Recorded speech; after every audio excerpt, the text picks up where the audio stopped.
Hey guys, what's going on? This is Pants Our Dragon, and today I want to be doing a video on what supports you should play if you aren't a support main. Now this video will be good if, say, you're in champion select and someone takes your main role and you're stuck with support, and now all of a sudden this guide appears in your face and starts to help you. Now this video won't intake how balanced a champion is. It's going to be over the criteria of how easy is the champion to play in like 1 to 3 games, so not being too mechanically intensive. Champions whose kit are one-dimensional. For instance, Thresh is 2-dimensional where you can use his W offensively and defensively, while Blitzcrank is 1-dimensional where you just press Q and be offensive with it. Well, most of the time you're going to be offensive with it. How forgiving a champion can be when punished for mistakes, which ideally means heals or tankiness. And champions who basically let their AD carry do all the work. And now with all that being said, let's get started.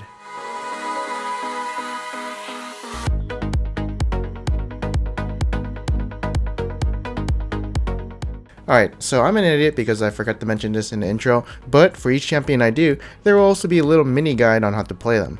Alright, so first up is going to be one of my favorites, Soraka. Soraka is one of the easiest supports to play if you are not a support main. Why? Well, basically what you do is stand behind your AD carry while he or she does all the work, and you just keep feeding your AD carry heals and heals over and over again. Your Q is pretty mediocre to hit, and its only useful purpose is to restore health to Soraka. Literally, your only job is to just stand back and not die. If you can do that, you can play Soraka. Oh yeah, and if you see people dying, well, you press R.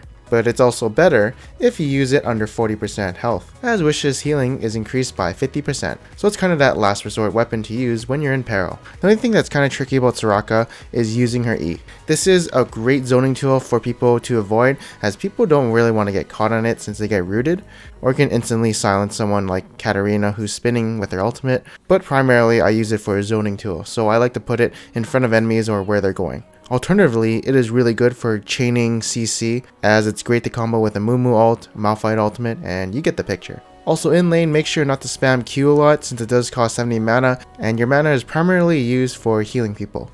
Now onto the build of Soraka. So for runes, some people take health regen, some people take ability power. It really depends on what you prefer, but for reds, it's a must to get armor. This is the rune page I would take if I were playing Soraka. As you can see, there's not a lot of offensive stats, mostly passive stats like health regen, as we want to supply the health for our heals. But ever since the nerf to our W, where they can increase the mana cost, you might want to go, a little bit more mana regen.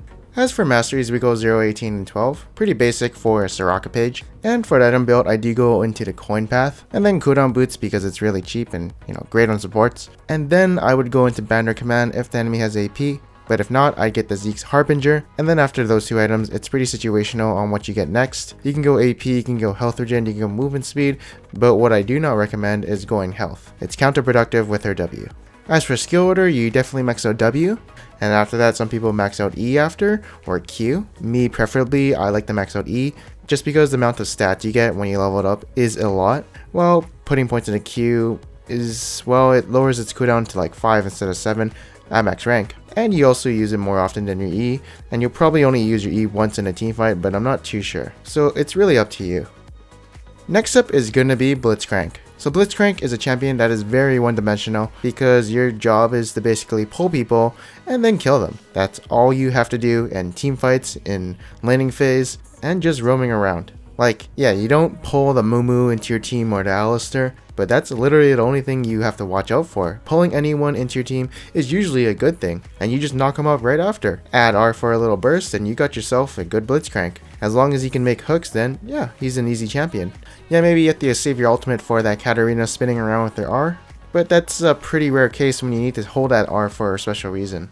And it's also very unlikely to use your key as a defensive move and pull enemies away from your teammates. And so basically, land hooks, GG. This champion is also one of my favorites to play as a support, and a lot of people who do not main support usually play Blitzcrank because he's, well, pretty easy and pretty fun. Now, for runes, people are weird. People are taking a mix of magic penetration and physical damage between the reds and quints, also having movement speed around in the quints too, and having armor between the yellows and quints. But what I usually see all of them taking is mana on their blues. What I would take is hybrid pen reds and then AD quints with an armor quint in there, health in yellows, and then mana on my blues. For masteries, I would maybe go into 0, 18, 12 or 0, 12, 18. If you want to be more tankier, you can go 0, 12, 18. If you're confident on your pulls, then you can go Thunderlords. For the build, I would go into Face a Mountain, into either Mobility Boots or Swiftness, but most likely Mobility for, catching people out. And then Frozen Heart or Solari depending on the situation. And then basically just building tanky and just tanking from my team. You can also get Righteous Glory somewhere in here, but I feel like that item has been nerfed a ton. But it does have decent synergy with Blitzcrank. And for a skill order, you'd max out Q, and then your E, and then your W. Your W is fine at level 1 because it already gives 70% movement speed, while at max rank it gives 90. Overall, Blitzcrank is a great champion for anyone who doesn't main support and is good at landing their hooks. Next up is gonna be Taric. So Taric is a meh champion right now, but honestly he's probably one of the easiest supports to play. Maybe easier than Soraka. But basically it's Taric. When you want to go in, you press your non-skill shot E. Then you press your W to do some burst damage. But if you have your R, you would press that first. And then you would heal whenever needed. Also autoing in between your abilities to get cooldown on your passive, plus a little magic damage is effective. In the laning phase it can be quite hard to get multiple passive procs as you're facing ranged, but in teamfights it's pretty easy. So in teamfights make sure to auto attack something in between spells if you can. But otherwise this champion is really easy because, well, he has auras. You don't do anything and you're still effective. And you have no skill shots, so he's really easy to play. Plus heals are very forgiving for anyone who doesn't play support, so if you need to go passive mode, you can do so. The only thing that's a bit tricky about Taric is landing his W and R since they kinda have a short range, and you gotta be pretty close to the enemy to deal the damage. So sometimes it's better not to have an auto attack in between your spells in the laning phase. And as long as you have your W, enemy is full of physical damage, you can reduce quite a bit of damage. But let's be honest here, he's a pretty simple champion, so let's get on to the build. So for the runes I do go magic resist in blues, 3 armor quints, a bunch of armor reds, and health yellows. For masteries I go 0, 12, and 18, and basically as you can see, I'm a tank. For item build, I'm basically building tank. Doesn't really matter what boots you take as long as it's cheap. And build Solari if they have AP on their team, if not, build a lot of armor. For a skill order, max out W. If you're losing in a lane and need some heals, max out Q. But after maxing out your W, you want to max out your Q. And then we max out E last because we only get 0.1 stun duration increase on each level, so that's pretty useless. Overall, Taric is a very simple champion. And next up we're going to be getting a little bit more complicated, but still a little bit one-dimensional like Blitzcrank, the all-in Leona. So she's easy to me because I like playing tanks, and I like engaging onto enemies. If you're not an engaged type of player, I suggest you not play her. But if you know you're good engages, then you can definitely play this champion. As well, she's all in or nothing. So her skill combo is pretty easy to do as you E into someone, stun them, and then activate your W. And then you'd use your ultimate on the stun target, or if you're trying to engage with your ultimate, then you put a little bit behind them. A little mechanics are required to play as champion, but the skill combo is fairly easy. One thing I will mention is that the only difference between a good Leona player and a bad Leona player would be the engages in the laning phase and out of laning phase. Basically, if you're good at engaging onto people and you know your good engages, then you're gonna have a good time with Leona. The only things that might be tricky when trying to pick her up is landing her ultimate and maybe hitting her E. But yeah, I recommend her if you like engaging onto people, as, well, there's no backing out when you're going in. And say if you're getting ganked, well, what would a pro do? He'd probably do the same thing as you, press his W, try and live, if he has a flash, then flash. The only problem she has is if she gets poked down in lane before she can engage, then that's going to be a problem. But that's why you push to get level 2 as fast as possible. Now let's go into the build. So for runes, I take Hybrid Pen on my reds, armor quints, health yellows, and then magic resist on my blues. For masteries, I go 0, 12, and 18. If you're thinking about all-inning an enemy all the time, then you might want to go Thunderlords. For the item build, basically going tanky as much as possible. So health, armor, magic resist, and CDR is always good. For the skill order, you'd max out your W, and then your E, and then your Q. The reason you max out your E second instead of Q is because it does do more damage, is AoE, and your goal is to match your E cooldown with your Q. So you can always have them up together when they're off cooldown. Although Leona is a bit more mechanical than the champions I listed before, remember that this list doesn't revolve all around mechanics. Alright, let's get a little bit more simpler. Or at least for me, harder. Personally, I fucking suck with Sona. I can't land a good ultimate for shit. I'm really bad with her ultimates, even though I do get some good ults in this game. I used to be really bad because I was just not used to her too much. Basically, once you get a good feeling of her ultimate and the way it goes and the way it travels, you could be a good Sona player. and you don't really have any other skill shots other than your ultimate. Your Q has an insane long range, so it's easy to poke the enemies, and if you need to sustain your ally and you just press W. She is somewhat a poke heavy auto attack champion in the laning phase because of her Q and passive, so for beginners that is kind of hard since you need to know good times when you can auto attack and when you cannot auto attack, which is called zoning, but that is another topic for another day. And when you want to escape from a gank, you just press E. She's also, an aura champion, so pretty easy to play.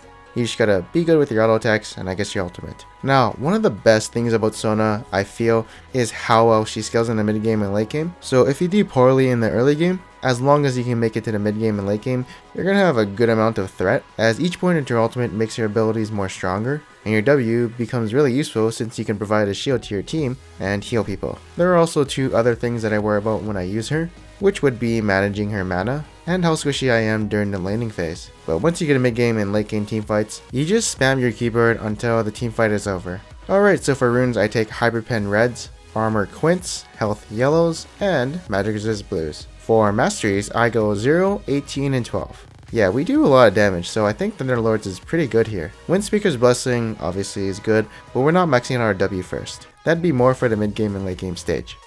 For item build, I would go Frostfang, and I'd build into an ability powered support path. If you are behind, you might want to swap out the banner command for a Solari. 6th item is obviously situational, but you'll probably never get there. For skill order, I max out Q first, and then W, and then E. You can also put some points into W if you need some sustain in the lane. Overall, I just suck at Sona because she's just too squishy for me. I just get all in lane, I die very easily, and I'm not confident enough in my ultimates. Now, next up is going to be Morgana. You know what my favorite thing about playing Morgana support is? Pressing W and getting so much monies. I love how easy it is to get the monies with pressing my W and coming from the Spell Thief's edge. She's definitely pretty easy. I mean, you toss her a Q, and if it lands, you kind of want to go all in a bit. If not, just get some monies again. And if you're getting ganked, well, press your E. You can also make flashy plays by flash R'ing onto the enemy, and it's pretty simple. You can combo your Q with your R to get that chain CC. But the only thing that makes a really good Morgana player versus a bad Morgana player is those clutch E black shields. So if you have good reflexes, then you're going to be a good Morgana player. And also if you're good with landing your Qs, kind of like Blitzcrank, then you're good to go. She's definitely one of the harder champions to use in this list, but she's also pretty safe due to her W and E. You don't always have to hit them with your Q, you always get your W, plus you can proc Thunderlords on them. And picking up on how to use your R onto enemies is pretty simple. If you've seen someone else play Morgana, you can pick it up, like they go in when they see someone who got Q'd and, kill people. You can also press R first and then press Q after once they're stunned, so you get a sure hit on your Q. But yeah, for the most part, reflexes with your E and hitting your Q. Alright, so we're going to be doing the build now. For runes, I take Armor quints, AP blues, Health yellows, and Magic Penetration reds. I don't take Hybrid Pen on Morgana because I don't auto attack too much since my auto attack range is low. For masteries, it goes 0, 18, and 12, getting that Thunderlords because W is so good with it. And for item build, it's AP heavy of course. Now if you did feed off your ass in lane, you want to go more support items like Solari, Makaios, you get the idea. And for skill order, you max out Q, then your E, then your W. All your W is good for is to get you the monies. Overall, pretty easy in the laning phase. You just gotta watch for people who have CC and then using your E at the right times, and of course landing your bindings. Alright, so next up, I was actually going to talk about Janna and saying she was going to be easy because, well, in the laning phase, she's quite easy. She puts her shield on AD carry and lets her do all the work. But using her Q and R and how effectively you can use it versus like a really good Janna player is very dramatic. For instance, a good Janna player will use her Q against a Leona to stop her from Zenith blading to your teammate. She also instantly uses her R to knock back the Katarina or Kennen or whoever is on the other team trying to engage in her team. And yeah, she's basically somewhat hard in that sense. And although an easy champion to play and learn, I'd say she's very hard to master. Anyways, that is it for my list. I hope you guys enjoyed it. Hopefully this helped you pick your champion pool for supports when you have to fill and play that role. And if you did like this video, make sure to leave a like as it does help my channel a lot. And also consider subscribing if you want more videos like this. Anyways, thanks guys for watching. I am Panther Dragon, and I'll see you guys next time.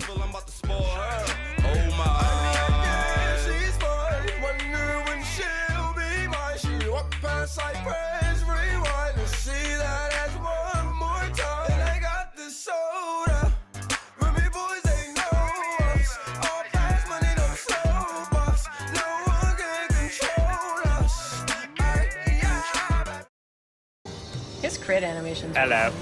I only have 61%. Hello, crit. love. Hello, Hi, love. Hey, look, why is that Bloodthirster though?